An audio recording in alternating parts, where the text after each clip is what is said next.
மணிவிழாவிற்காக தந்திரவாதி குணசேகரன்பரம் ஆட்டம் விளையாடி வருகிறார். ஒவ்வொரு அடியையும் பார்த்து வைக்கிறார். அவருக்கு யானை பலமாக அவரது தாயார் விசாலாட்சி அம்மையார் நிற்கிறார். இதனால் குணசேகரன் மணிவிழா நடத்தி முடிப்பேன் என்ற வைராக்கியத்தோடு இருக்கிறார். ஈஸ்வரியின் தந்தை சேதுராமனே நல்லவர் போல் நடித்து தலையாட்டி பொம்மை போல் குணசேகரன் ஆட்டி வைக்கிறார். அவர் பேச்சுக்கு இணங்க இவரும் அவர் செய்ததை எல்லாம் மறந்துவிட்டு மகள் என்று கூட பாராமல் அவருக்கு மணிவிழா கொண்டாட வலியுறுத்தி வருகிறார்.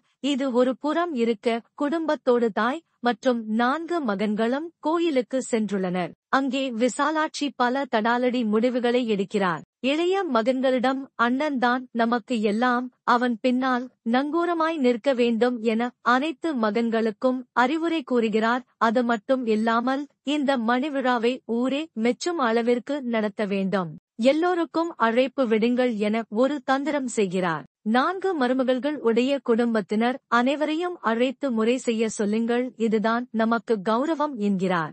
நம் வீட்டு பெண்கள் வீட்டை விட்டு வெளியே போனதை எல்லோரும் மறக்கும்படி இந்த விழா அமைய வேண்டும். மருமகள்களால் நம்மை விட்டு போன கௌரவம் மீண்டும் நம் பக்கம் வர வேண்டும். அதற்கு அவர்கள் எல்லோரும் எந்த தடையும் சொல்லக்கூடாது. வந்தவர்கள் அனைவரின் மனது கோணாமல் நடந்து கொள்ள வேண்டும் என மகன்களை ஏற்றி விடுகிறார் விசாலாட்சி.